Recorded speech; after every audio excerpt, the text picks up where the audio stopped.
बोलो जयकारा बोल मेरे श्री गुरु महाराज की जय। सभी गुरुमुख प्रेमियों से सप्रेम जय सच्चिदानंद। गुरुमुख प्रेमियों, रोज का रोज हम सद्चिंतन चर्चा यानी भक्ति की चर्चा विशेष रूप से किया करते हैं। एक विचार हमारे अंदर आता होगा और आना चाहिए कि हमने अपने इस जीवन में क्या विशेष निर्णय लिया है। सांसारिक क्षेत्र में अनेक प्रकार से जैसे हम निर्णय लिया करते हैं, बड़े सुंदर निर्णय हम लेते हैं, योजनाएं बनाते हैं। बहुत पहले से कोई योजना बना लेते हैं, यानी कि तैयार रहते हैं, भरपूर तैयारी। एक इंसान इस दुनिया में आता है बच्चे के रूप में, माता के गर्भ में ही होता है। ये किसी व्यक्ति विशेष के लिए नहीं है, हर किसी के लिए साझा विचार है, प्रश्न है। सबके अंदर ये विचार आता है।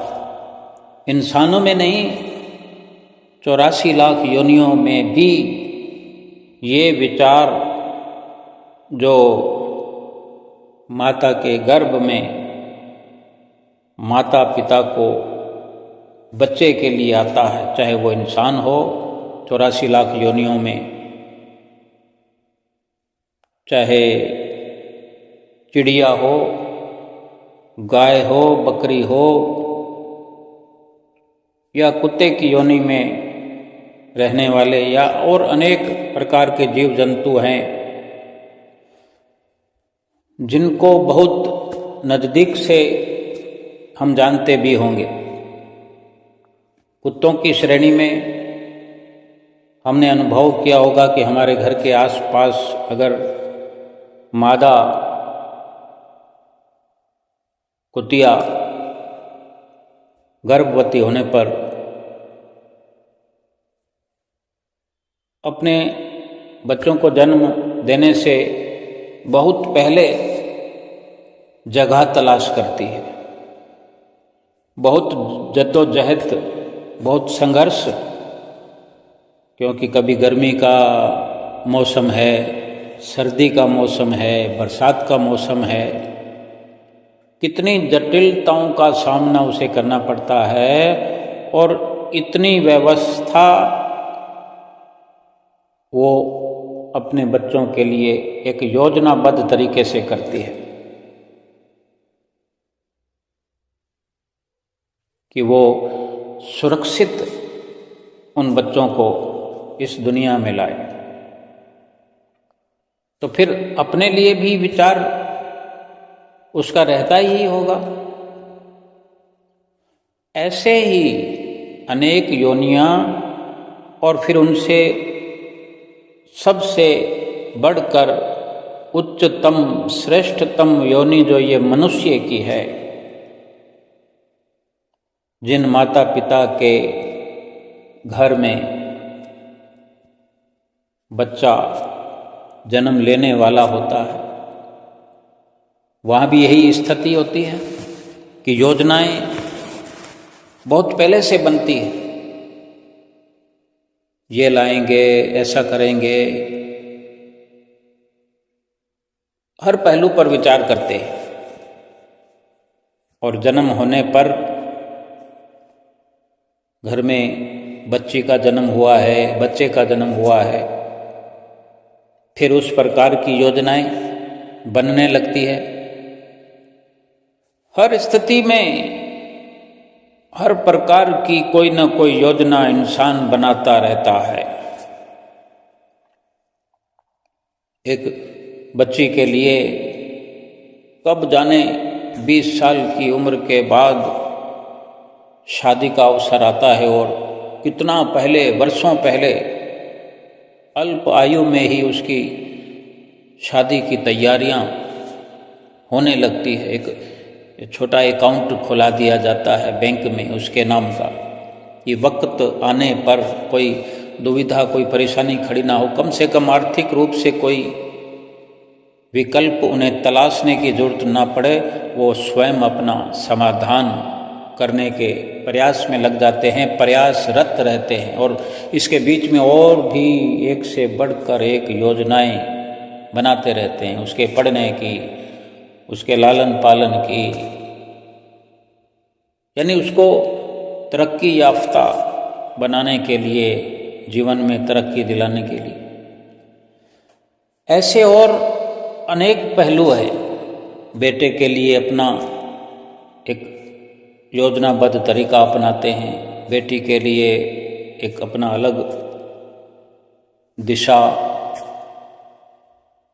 और मार्गदर्शन करते हैं, कराते हैं। अनेकों विचार हमारे अंदर चलते हैं। हम अपने लिए भी बहुत योजनाएं बनाते हैं,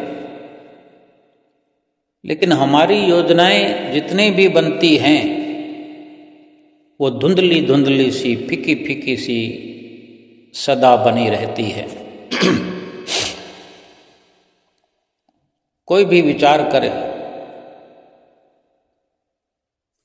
हम एक वक्त बच्चे होते हैं तो माता पिता की देख रेख में पलते हैं, बढ़ते हैं, बड़े होते हैं। संघर्ष माता पिता भी करते हैं और बच्चे भी करते हैं। हम जब बच्चे से चल करके बड़े हो जाते हैं, युवा अवस्था में आ जाते हैं, और एक चिंता की लहर चल पड़ती है। बच्चा ना हो जीवन में तो ये भी चिंता का विषय है, हो जाए तो फिर उसके लिए क्या क्या करना है, अनेक प्रकार की तैयारियां, ये भी चिंताएं हैं। मूल रूप से चिंता का विषय है ये। और ऐसे में अपने लिए हम विचार करें कि हमने क्या निर्णय ठोस प्रकार से, एक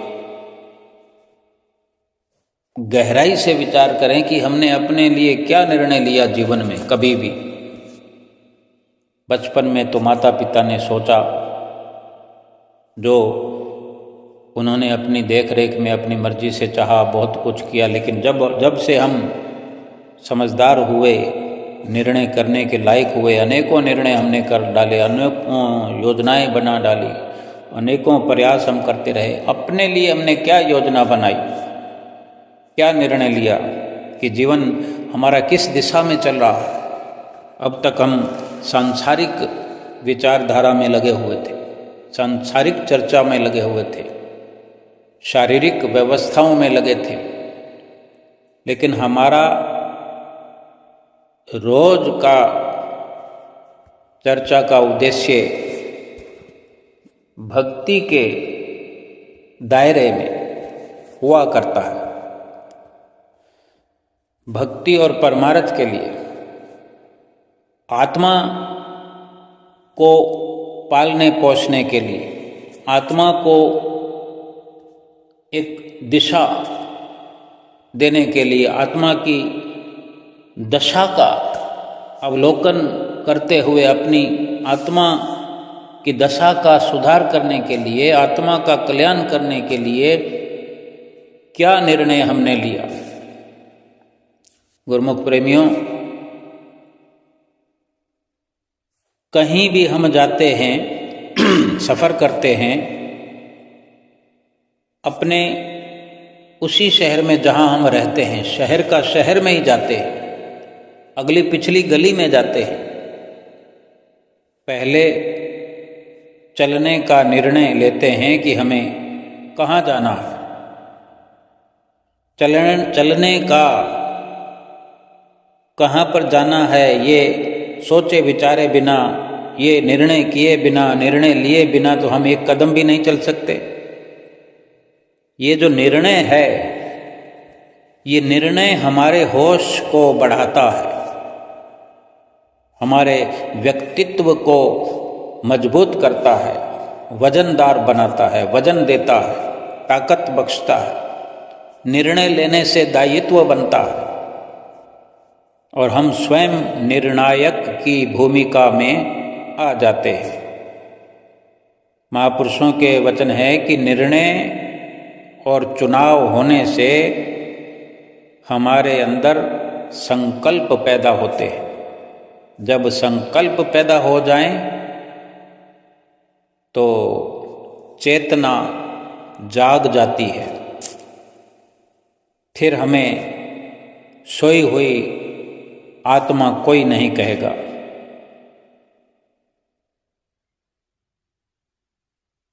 ये भी ध्यान रखना है, ये भी ध्यान होना चाहिए कि निर्णय अगर लेंगे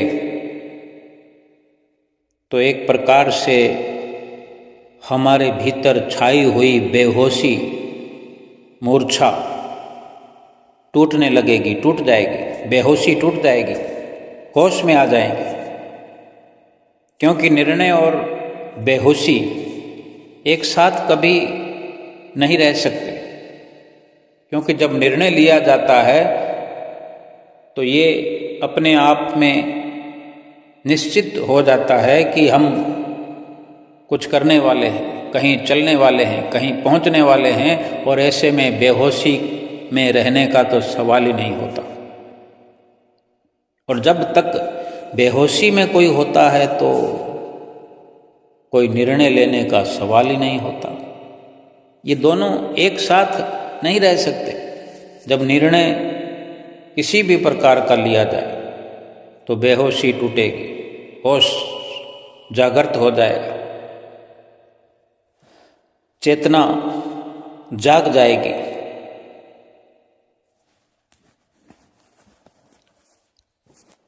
गुरुमुख प्रेमियों, निर्णय होना, निर्णय करना जरूरी है, बहुत जरूरी है। वो चाहे चोरी करने का हो, चाहे सत्संग करने का हो। जो व्यक्ति निर्णय लेने लगता है वो इतना चेतना को पा लेता है, चेतना में आ जाता है कि चोरी फिर कर भी नहीं सकता। यानी ये जागृति, ये होश, ये भीतर का है। भीतर की बेहोशी टूटने का मतलब है कि कोई गलत कार्य, चोरी करने जैसा कार्य, निंदा करने जैसा कार्य, चुगली करने जैसा कार्य हो ही नहीं सकता। वो केवल अंदर से जगा हुआ, चेतना में आया हुआ, चेतना को उपलब्ध हुआ इंसान केवल और केवल सत्संग ही कर सकता है। महापुरुष ये फरमाते हैं कि निर्णय ना ले पाने की स्थिति जो है अशुभ है। हम कहते हैं ना, कुछ समझ में नहीं आता, अभी तक कुछ सोचा नहीं है। कोई श्री आनंदपुर जा रहा है तो चाहता है कि मैं उसको पूछ लूँ, उसको पूछ लूँ, ऐसा होता है ना। तो जब पूछताछ शुरू होती है किसी को अपने साथी बनाने के लिए, अपना साथ बनाने के लिए, तो कोई ना कोई ये कह देता है कि देखेंगे, सोचेंगे, अभी तक तो विचार नहीं किया। तो विचार करने में कितनी देर लगती है। कुछ ऐसे भी प्रेमी होते हैं, गुरुमुख प्रेमी होते हैं, आपने अनुभव किया होगा कि कहीं से ऐसी आवाज़ आए, कहीं से कोई ऐसा संदेश आए, कोई ऐसा विचार मिले, एकदम से कहते हैं कि मैं भी तैयार हूँ, मैं भी चलूँगा, मैं भी चलूँगी, मुझे ले चलना। ये हो गया निर्णय, तुरंत निर्णय। यानी वो जागृत अवस्था में हैं, अंदर से जगे हुए हैं, जो तुरंत निर्णय लेने में भी सचेत हैं और निर्णय जो ले चुके हैं कि ये बस एक वक्त का इंतज़ार कर रहे होते हैं। और देखो कुदरत, भगवान, सतगुरु कैसा मेल मिला देते हैं। जो होश में होते हैं, जो जगे होते हैं, जो चेतना में होते हैं, वो पहले से ही उस प्रभु के चिंतन में लगे होते हैं और प्रभु उनके लिए रास्ता बना रहे होते हैं। वो निर्णय ले चुके हैं। बस दो लोगों का ये मिलना मिलाना एक केवल एक औपचारिकता है। अब कोई भक्त्यानी हो, कोई माता हो, कोई बहन हो जो अकेले नहीं जा सकती, लेकिन जाने के लिए पहले से तैयार है, सतर्क है, जगी हुई है, जिसकी बेहोशी टूटी हुई है, रात और दिन ये विचार उसका हो रहा है कि कोई आए, कोई मुझे संदेश मिले, यानी वो निर्णय ले चुकी है। तो निर्णय ले लेने पर तो इतनी मजबूती हो जाती है, निर्णय ले लेने पर, निर्णय हो जाने पर हमारे व्यक्तित्व में इतना वजन आ जाता है, मजबूती आ जाती है कि कुदरत सारी व्यवस्था करती है। और निर्णय जो नहीं ले पाता उसके लिए महापुरुषों ने वचन फरमाए हैं कि वो स्थिति अशुभ है और वो स्थिति दुखों का हेतु है। संसारिक निर्णय अलग प्रकार के हैं, भक्ति परमार्थ के, आत्मा के, परोपकारता के निर्णय अलग प्रकार हैं। अब जब आत्मा के लिए, आत्मा को चलाना है, आत्मा को सफर कराना है, तो आत्मा के लिए निर्णय लेना पड़ेगा। वो आत्मिक चेतना में जगा होगा। आत्मिकता में जो बेहोशी है, मूर्छा है, आत्मिक निर्णय लेने पर, भजन भक्ति का निर्णय लेने पर, सत्संग का निर्णय लेने पर, श्री दर्शनों का निर्णय करने पर, और ऐसा निर्णय लेने वाले जब खुद निर्णायक बन जाते हैं, कुछ निर्णायक विचार उनके होते हैं, तो ये अवसर शुभ होता है। अगर वो जाता नहीं है, पहुंचता नहीं है, केवल निर्णय करता है, शुभ निर्णय करने पर वो घड़ी शुभ हो जाती है, उसकी शुभ घड़ी शुरू हो जाती है। निर्णय करना चाहिए और सच्चे दिल से करना चाहिए। वो चाहे किसी भी स्तर पर हो, लेकिन जो आदमी प्रतिपल निर्णय लेकर जी रहा है उसकी चेतना भी प्रतिपल ही बढ़ती रहती है, जागृति बढ़ती रहती है, उसका विकास होता है। चाहे सांसारिक चेतना हो, सांसारिक निर्णय हो, तो संसार की ओर चेतना बढ़ेगी। आत्मिक निर्णय लिया जाता है, आत्मा के कल्याण का निर्णय लिया जाता है, तो आत्मा की चेतना बढ़ेगी। भाव कहने का है कि जीवन की छोटी छोटी चीज़ों में भी निर्णय लेना और निर्णय पर रुकना सीखा जा सकता है। महापुरुषों के वचनों व नियमों को जीवन में लागू करने का निर्णय ले सकते हैं हम। ये भी निर्णय है। अब ये हम अपने प्रति सजग होते जाएं, सचेत हो जाएं कि हमने क्या निर्णय लिया है। नहीं तो अभी ले सकते हैं निर्णय कि हमने श्री गुरु महाराज जी के वचनों और उनके बनाए नियमों को अपने जीवन में लागू करने का निर्णय लिया कि नहीं।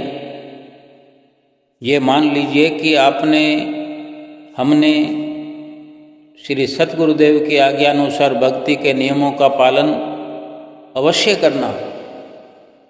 इसके लिए संकल्प के साथ दिल से निर्णय लीजिए। इस निर्णय को संकल्प के साथ निश्चित समय के लिए लागू भी करें, फिर हम देखें कि हमारे संकल्प की चोट कितनी गहरी होगी और हमारे निर्णय का भाव जितना गहरा होगा उतनी ही मजबूती से हमारी चेतना का विकास होगा, जो हमें अपनी आत्मा को, हमारी आत्मा को, ये हमारी चेतना का विकास मजबूती से परमात्मा से मिलाएगा। गुरुमुख प्रेमियों, जितनी हम सोच विचार करते हैं, निर्णय नहीं ले पाते, तो मूल रूप से क्या बाधाएं आती हैं? आती नहीं है। हमारी ओर से बाधाओं की दीवार हम स्वयं अपनी राह में खड़ी करते हैं। कभी कहते हैं मौसम ठीक नहीं है, और जहाँ मौसम की बात आती है तो फिर मौसम तो ये पीछा ही नहीं छोड़ता है। मौसम ये कभी सर्दी वाला बनकर आ जाता है, मौसम कभी गर्मी का बन के आ जाता है, कभी मौसम बरसात का बन के आ जाता है, आंधी तूफानों का मौसम चलने लगता है।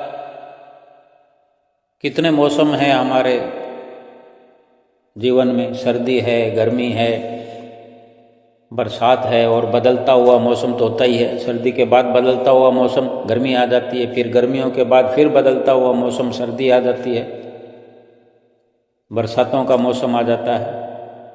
नहीं, दो मौसम के बीच में भी एक और हम बाधा अड़ा देते हैं। अभी तो बदलता मौसम है, क्या पता खांसी जुकाम हो जाए, बुखार हो जाए, घर में ठीक है। थोड़ी सी कहीं बरसात की आवक नज़र आती है तो हम कुटिया पर भी नहीं जाते। 1-2 किलोमीटर, 4 किलोमीटर की दूरी पर कुटिया हो तो जल्दी से निर्णय तो ले लेते हैं, लेकिन ये वाला निर्णय लेते हैं जो हमारी मूर्छा, बेहोशी बढ़ जाती है। निर्णय लेते कि नहीं जाना आज, 7 दिन तक इंतज़ार करते हैं रविवार आने की, या और कोई पर्व आने वाला है, जन्मदिन आने वाला है, उसको जाने कितने दिनों से या महीनों से इंतज़ार कर रहे हैं। एन वक़्त पर या उसी दिन थोड़ी सी गड़बड़ हुई, मौसम की गड़बड़ हुई या और कोई वजह हो गई तो हम निर्णय तो लेते हैं, लेकिन ये कि अब नहीं जाना। तो इतने दिनों से जो हमारी बेहोशी टूटी थी, हम खुद उस नकारात्मा का नशा पी करके, बेहोश होकर के लंबी चादर तान कर सो गए। यानी अपने भीतर से जो मूर्छा, जो बेहोशी मुकम्मल तौर से तोड़कर, ये थोड़ा जो मौसम की बात आती है, बरसात की मौसम की बात आती है, धूप ज़्यादा हो जाए, गर्मी ज़्यादा हो जाए या कुछ और छोटी मोटी परेशानियां हो जाए तो हम ये निर्णय ले लेते हैं। थोड़ा सा अगर संघर्ष करें तो अंजाम तक पहुंच जाते हैं, मंजिल तक पहुंचते हैं। मंजिल कोई दूर थोड़ी है, अपने शहर में ही, अपने ही घर के आसपास बहुत सारे विकल्प हमारे पास होते हैं। सारी दुनिया कोई घर में नहीं बैठ जाती। और जो भी भाई बहन, बुजुर्ग, युवा, जो भी इंतजार में होता है और एन वक्त पर ऐसी कंडीशन होती है, तो सोचो उसी घर के कितने लोग उस मौसम की चपेट में होते हैं, और वो सब सांसारिक काम धंधों में लगे होते हैं, उसको हर हाल में सफल करना चाहते हैं। वो निर्णय लेकर चलते हैं, सांसारिक कार्य को पूरा करने का जो निर्णय ले लिए होते हैं तो वो सांसारिक कार्य सफल कर लेते हैं। और परमार्थिक कार्य पर चलने वाले, आत्मिक दशा को सुधारने वाले, आत्मा का कल्याण करने वाले अगर इस प्रकार बहाना बना ले मौसम का, तो ये मौसम तो हमेशा ही चलते रहेंगे। कभी सर्दी आएगी, कभी गर्मी आएगी, कभी बरसात होगी। तो क्या इस प्रकार अपने विचारों को कमज़ोर करके भक्ति परमार्थ से महरूम रह जाएंगे। यही हमने विचार करना है कि हमारा निर्णय कैसा है, हमारी योजना कैसी है।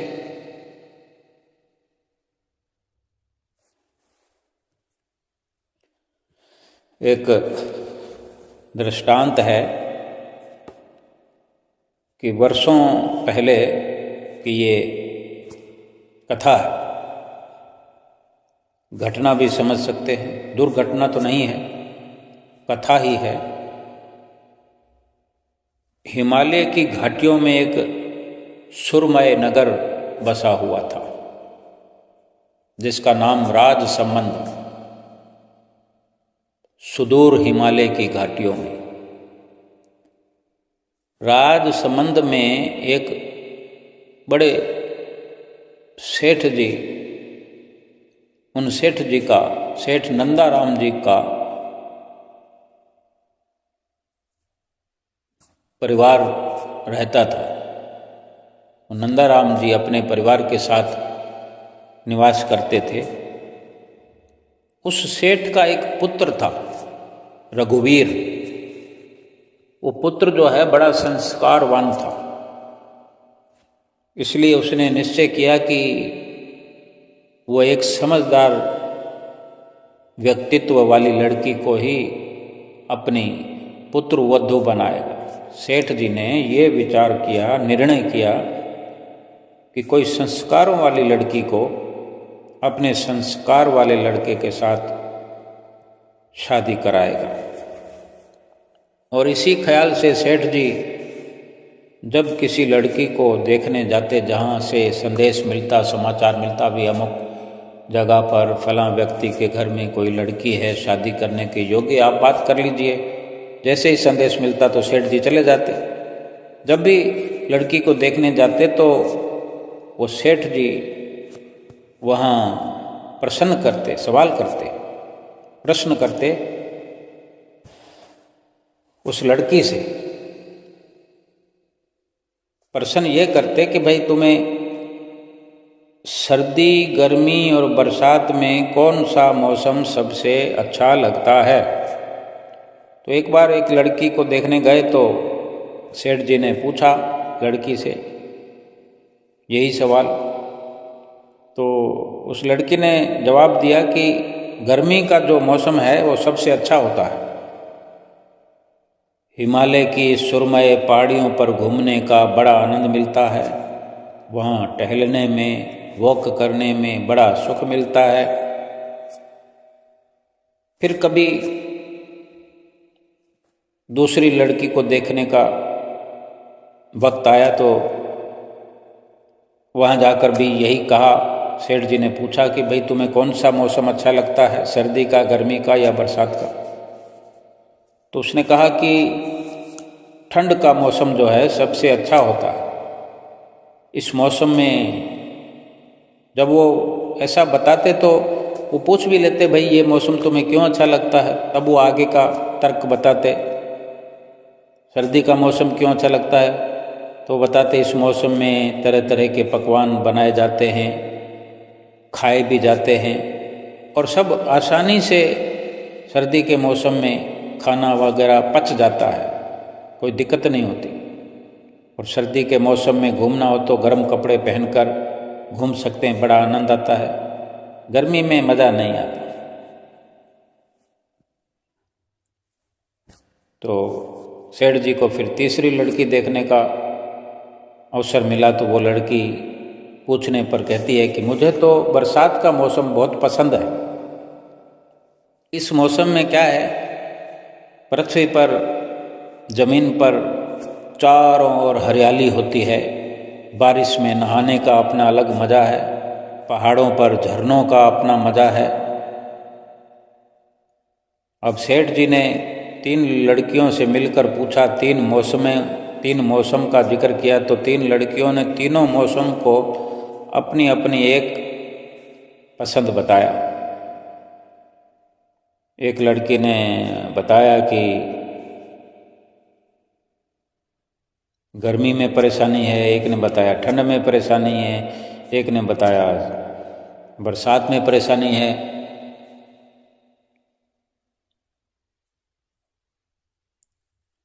एक और लड़के ने बताया कि कोई मौसम भी अच्छा नहीं लगता,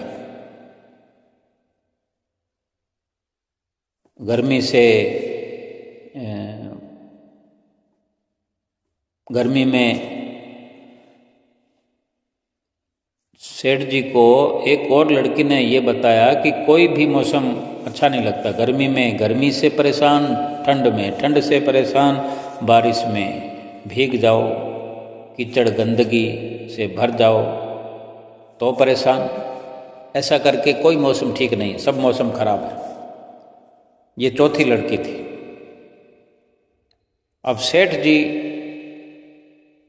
इन सब लड़कियों को मिलने के बाद, सुनने के बाद काफ़ी परेशान हो गए और परेशान होकर लड़की देखना बंद कर दिया।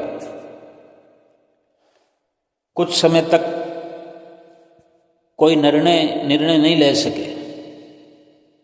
एक बार अचानक एक मित्र के यहाँ जाना हुआ तो वहाँ उनकी मुलाकात एक लड़की से हुई, तो उससे भी उन्होंने वो प्रश्न कर लिया, वही सवाल किया। तो वो लड़की बोलती है, शरीर और मन स्वस्थ है, यानी हमारा शरीर और मानसिक स्थिति, जैसे कहते हैं ना, मन चंगा तो कठौती में गंगा। घर बैठे ही गंगा आप बना लेते हैं, घर बैठे ही नहाते हुए गंगा का अनुभव कर लेते हैं। ये मन चंगा की बात है, मन की स्थिति ठीक होने जैसी बात है। तो कहते शरीर व मन स्वस्थ है तो सभी के सभी मौसम अच्छे हैं, और यदि हमारा शरीर और मन स्वस्थ नहीं है तो फिर सब कुछ बेकार है। सेठ जी इस ज्ञान से भरे हुए उत्तर से बहुत प्रभावित हुए। इतना ही नहीं कि उन्होंने मौसम के बारे में संतुष्टि कर ली, बल्कि उनको ये समझ में आया कि ये जो लड़की है ज्ञान से भरी हुई है, इसकी सकारात्मक सोच है, निर्णायक विचार है उसका, जिसने निर्णय कर लिया है। निर्णय मूल रूप से यही कि शरीर और मन स्वस्थ है, तो फैसला अपने आप हो गया कि हर कोई अपने शरीर और मन को हमेशा स्वस्थ रखे। अब जो लोग निर्णय नहीं ले सकते तो वो कोई ज़रूरी थोड़ी है कि वो शरीर से बीमार हैं। मानसिक स्थिति अगर अच्छी नहीं है तो मानसिक स्थिति के लिए कोई मन अच्छा नहीं है, कहते मेरा मूड नहीं है, मेरी इच्छा नहीं है, मन नहीं कर रहा, तो इसके लिए कोई डॉक्टर थोड़ी आएगा। और मन अच्छा नहीं है तो मन के प्रभाव से शरीर तो बीमार हो जाता है। ऐसी सोच से ही शरीर आलसी हो जाता है, सुस्त हो जाता है, अच्छा भला शरीर बीमारों जैसा दिखने लगता है। और उसके इस जवाब से बेहद वो प्रभावित होकर उन्होंने उस लड़की को अपनी बहू बना लिया कि सभी मौसम उपयोगी है। और जीवन का भी यही है कि शरीर और मन स्वस्थ हों तो काम करने के कोई भी मौसम हो, सबका अपना अपना अलग मजा है। ऐसी बात नहीं है, गर्मी में भी आनंद है, सर्दी में भी आनंद है। अब जो कोई उस मौसम से आनंद उठाना चाहेगा कि आनंद गर्मी में नहीं है, अच्छाई गर्मी में नहीं है, अच्छाई सर्दी में नहीं है, आनंद सर्दी में नहीं है, ना बरसात में। आनंद हमारे भीतर है। महापुरुष भी एक प्रकार से इस तरह मिसालें देते हैं, उदाहरण देते हैं, और ये कोई झूठे उदाहरण नहीं है। आज हम स्वयं इस तरह की विचारधारा रखते होंगे, या हमारे भाई कोई जो हमसे मिला करते होंगे, गुरुमुख प्रेमी अनेक अपने मिलने वालों से मिला करते हैं, रिश्तेदारों से मिला करते हैं, अनेक लोगों से मुलाकात होती है और ऐसी विचारधारा वाले लोग मिल ही जाते हैं कि अभी मन नहीं कर रहा। अब इसमें अगर कोई निर्णायक विचार वाला है जिसने निर्णय कर लिया है कि हमने शाम को 7 बजे श्री आरती पूजा का शुभ कार्यक्रम करना है, हमने बैसाखी के पर्व पर श्री आनंदपुर में जाना है, 2 जून के भंडारे पर श्री प्रयाग धाम जाना है, कुटिया पर रविवार के रविवार जाना है, ये निर्णय कर लिया है। अब निर्णय का जो निर्णय जो हम कर चुके हैं, हम अपनी बेहोशी को तोड़ चुके हैं, हम अपने ही अंदर से जाग गए हैं, जागृति हमारे अंदर आ गई है, तो इन वक्त पर थोड़ी बहुत उथल पुथल हो सकती है, होती है और होगी ही। तो ये भी हमने निर्णय करके रखना चाहिए कि कैसी भी पोजीशन हो, हम 100% अपने निर्णय पर कायम रहेंगे, कोई बड़ी दुर्घटना ना हो। हम तो छोटी छोटी बात पे अपना निर्णय बदल लेते हैं, तब हम निर्णायक नहीं कहला सकते, हम बेहोशी से जगे हुए नहीं कहला सकते। अब कोई हम जा रहे हैं, कुटिया पर जा रहे हैं, आश्रम पे जा रहे हैं, तो हमारे कोई मिलने वाले आ गए, हम कोई सारे घर वाले थोड़ी जा रहे, कोई माता, कोई बहन, कोई भाई, कोई बुजुर्ग अकेला ही तो जाता है, या 2 लोग जाते हैं, एक माता और पिता जाते हैं, बाकी बच्चे घर में हैं। बहुत ज़्यादा है तो उनको बोलो भी 10 मिनट बातचीत करो, चाय पानी फटाफट पियो और फिर बोलो कि नहीं हमारा तो बहुत ज़रूरी है आज जाने का।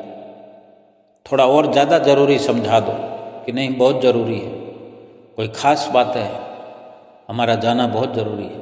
कोई क्या कहेगा फिर? ज़रूरी थोड़ी है कि जो आया हुआ है वो कहेगा कि बस हमारे बाद और कोई है ही नहीं जिसके लिए कोई और कहीं जा सकता है। हर किसी को कोई ना कोई कार्य होता। अभी दुकानदारी में दुकानदार बनकर बैठे हुए हैं, ऑफिस में बैठे हुए, देखो आज समझने की क्या हमारे लिए विचारधारा होनी चाहिए, क्या निर्णय होना चाहिए, हमें कैसा निर्णायक बनना है। बेटा अगर ऑफिस में प्राइवेट जॉब में है, बहू अगर प्राइवेट जॉब में है, माता को पिता को फ़ोन करने से पहले 100 बार सोचना पड़ता है कि फ़ोन उठाया जाएगा कि नहीं, चाहे अपनी बेटी हो, क्योंकि वहाँ पर सख्त कानून है, नियम है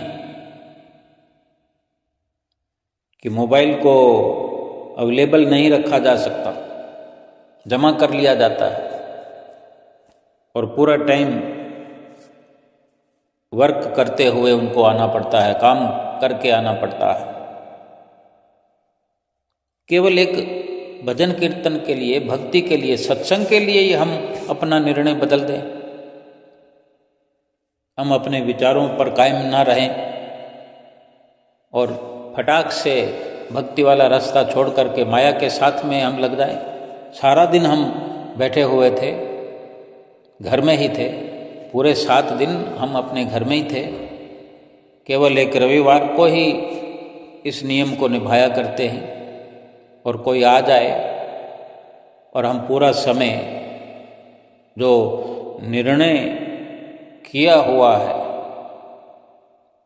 अपने भीतर से हमने वचन दिया हुआ है, वचनबद्ध हुए हैं, अपना वचन तोड़ दें और वो भक्ति परमार्थ वाला कार्य छोड़ दें और फिर 7 दिन और इंतज़ार करें, अगले 7 दिन को फिर कोई आ जाएगा।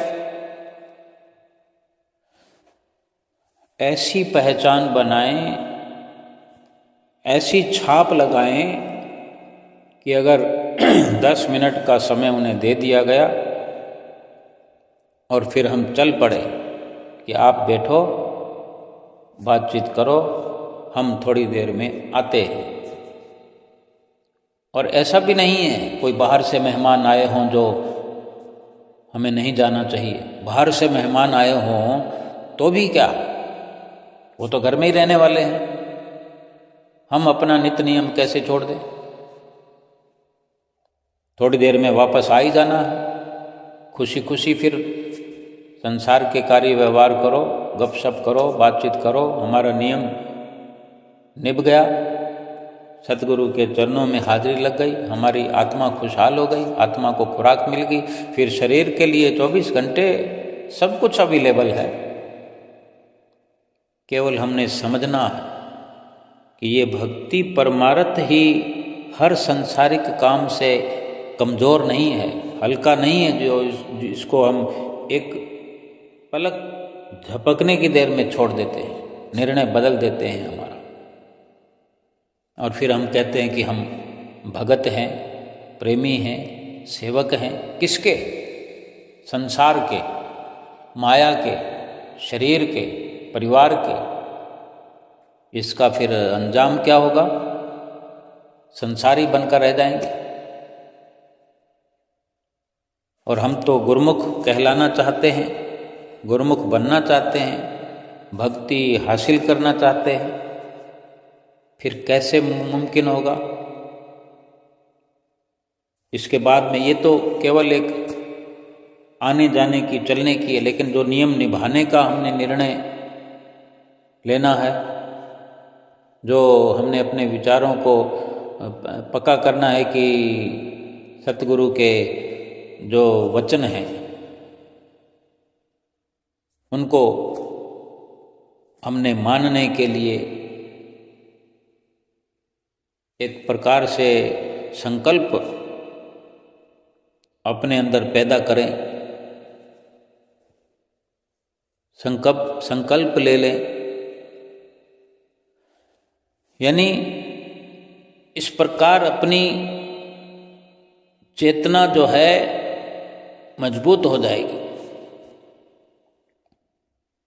महापुरुषों के वचन और नियमों को जीवन में लागू करने का जो निर्णय है, हमने लिया कि नहीं लिया? रोज सुनते हैं 2 घंटे भजन अभ्यास करो, बाकायदा सुनते हैं, तो हमने क्या निर्णय लिया, क्या संकल्प हमने ले लिया है या लिया जाना है? फिर उसके बारे में हम योजना बनाएं कि इस समय पर हम आरती किया करेंगे, इस समय पर भजन सुमरन किया करेंगे। पूरे जीवन का एक जो प्रोग्राम है निर्णायक तौर पर बना करके रखें। घर के अंदर बैठ कर के नियम निभाना है, कुटिया पर जाने वाला नियम निभाना है, श्री दरबार में पहुंच कर के सतगुरु के दर्शन पाना है। वहाँ जाकर भी कुछ अलग से नियम हमें निभाने होते हैं। कितने बजे आरती पर पहुंचना है, कितने बजे दर्शनों पर पहुंचना है, कितने बजे लंगर में पहुंचना है, कितने बजे सेवा पर पहुंचना है। सभी प्रकार के निर्णायक कदम हम उठाते चले जाएंगे तो जीवन भर सतर्क रहेंगे। बाहर से तो बेहोशी हमने तोड़ कर रखी है।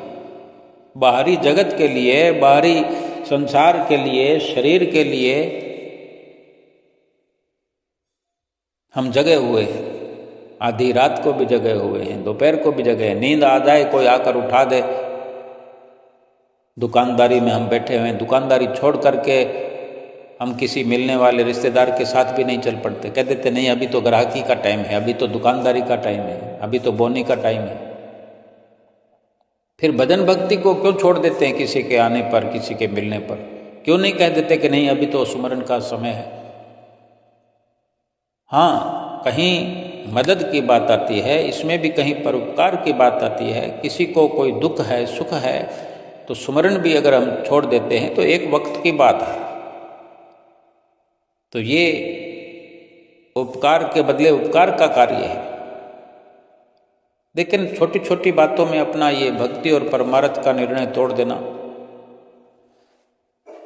और फिर भक्ति और भजन सुमरन के बारे में जो हमने घर में बैठ कर के नियम निभाना है, तो उसके लिए भी हम मौसम नहीं तो कोई और बहाना बना लेते हैं। अब तो थक गए हैं, अब तो नींद आने लगी है, अब सुमरन को कल कर लिया जाएगा, अभी आरती पूजा नहीं की तो सुबह तो करी थी, या सुबह हम सोच लें कि अभी नहीं करेंगे तो क्या फ़र्क पड़ता है, मत्था तो टेक लिया है, रात को कर लेंगे आरती पूजा, रात वाली तो करते ही हैं, 2 बार क्या ज़रूरी है, 1 बार भी करो तो वही है, 2 बार करो तो वही है।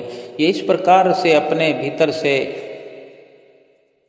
जो नकारात्मक विचार चलते हैं, ये मन जो है हमारा अस्वस्थ है, और मन अस्वस्थ है तो तन भी उसी के पीछे पीछे उसी के आदेश में चलने वाला है, तो फिर जीवन हमारा निर्णायक न होने के कारण सफल नहीं हो सकता, सफलता नहीं मिलेगी, आत्मा का कल्याण नहीं होगा। मन को सदैव इतना खुशहाल रखें भजन सुमरन करने के लिए, इतना उपयोगी बनाएं, इतना अभ्यासी बनाएं। मन को अभ्यासी बनाने की जरूरत है। मन तो सुमरन करने के लिए तैयार है, मन कुछ भी करने को तैयार है। मन से चोरी करवा लो, डाका डलवा लो, लड़ाई झगड़ा फसाद करवा लो, किसी की निंदा करवा लो, चुगली करवा लो। एक सुमरन ही नहीं कराना है क्या? बाकी सब कुछ मन से करवाते हैं, मन चंगा हो जाता है। किसी की निंदा चुगली करनी हो तो मन चंगा भला हो जाता है। सुननी हो या करनी हो, मन हमारा चंगा भला होता है। हम बुखार में भी होते हैं, पड़े होते हैं, कोई मिलने आता है तो उठकर बैठ जाते हैं किसी की निंदा सुनने के लिए, निंदा चुगली करने के लिए। भजन सुमरन करना हो तो अच्छे भले होते हैं तो हम बहाना बना लेते हैं। मन को सदुपयोग में लगाकर भजन अभ्यास का आदी बनाना है, और ये निर्णय जबरदस्त निर्णायक बन करके, ताकतवर बन करके कि हमने रोज का रोज भजन सुमरन 2 घंटे एवरेज, चाहे आंधी हो, तूफान हो, गर्मी हो, सर्दी हो, बरसात हो, करना ही करना है। एक दिन छूट गया तो दूसरे दिन 4 घंटे कर लो, 1.5 घंटा किया तो दूसरे दिन 2.5 घंटे कर लो, एक दिन आधा घंटा किया तो दूसरे दिन 1.5 घंटा और कर लो। ये क्षमता होनी चाहिए, क्योंकि आज अगर नहीं कर रहे हैं तो कहीं ना कहीं फिजूल बातों में ही मन को हम लगाएंगे। अगर फिजूल बातों में मन को हम लगा रहे हैं तो ये निर्णय पहले लें कि कल इसकी पुनरावृत्ति करेंगे, इसकी पूर्ति कल करेंगे हम। आज अगर नहीं कर रहे हैं तो कल 4 घंटे करना पड़ेगा, ये मन को समझा दें और स्वयं ये निर्णय लें। नहीं तो आज का आज थोड़ा औखा हो करके, थोड़ा मुश्किल देख करके, रात को, सुबह सवेरे, दोपहर को, शाम को, किसी भी प्रकार से अगर कल एवरेज पूरा करने की स्थिति में नहीं है तो वो आज का आज हिसाब किताब अपना पूरा कर लो। अगर कल उधार चुकाने की स्थिति में नहीं है तो कर्ज नहीं लेना, सुमरन का कर्ज अपने ऊपर नहीं रखना है, आज का आज पूरा करना है। ये निर्णय हमारा पहले नंबर पर हो। संसार के तो अनेक निर्णय हम ऐसे लेते हैं और निभाते हैं। आत्मा के लिए, आत्मिक सफ़र के लिए, आत्मा का सफ़र कैसे करेंगे? अगर आत्मा को परमात्मा से मिलाना है तो चलने का निर्णय तो करना पड़ेगा, तभी आत्मा चलेगी, परमात्मा की ओर आगे बढ़ेगी, परमात्मा से मिलन होगा, परमात्मा के साथ ये आत्मा एकाकार हो पाएगी। अगर निर्णय नहीं लेंगे हम, मन ही हमारा चंगा हम नहीं रखेंगे, मन तो चंगा रहने के लिए तैयार है, लेकिन हम मन को संसार के लिए तो तैयार रखते हैं, शरीर के लिए तैयार रखते हैं। भजन कीर्तन के लिए ही मन हमारा बीमार नजर आता है। मन को स्वस्थ रखें केवल इसीलिए कि भजन सुमरन रोज का रोज शरीर को स्वस्थ रखें कि भजन सुमरन रोज का रोज, पांचों नियमों की पालना रोज की रोज। फिर देखो अपने भीतर का भीतर क्या अनुभव हम करते हैं, क्या हमारे विचार शुद्धि को प्राप्त होते हैं, क्या हमारे भीतर नाम की हरियाली और नाम का प्रकाश हमारे भीतर फैलने लगता है। हम भीतर ही भीतर जाग करके उस प्रकाश में, नाम की रोशनी में, सतगुरु के वचनों की रोशनी में इस आत्मा को परमात्मा की ओर सफ़र करवाते हुए मंजिल दर मंजिल, कदम दर कदम, श्वास दर श्वास अपनी आत्मा को परमात्मा से मिलाने में कामयाब हो जाते हैं, एकाकार करने में, आत्मा और परमात्मा का मिलन कराने में, अपने इस लक्ष्य को पूरा करने में कामयाब हो जाते हैं और सतगुरु की भरपूर प्रसन्नता को पाते हैं और परमात्मा के निज धाम में जा कर के हमेशा के लिए आत्मिक स्तर पर पूरा पूरा विश्राम पाते हैं। बोलो जयकारा बोल मेरे श्री गुरु महाराज की जय।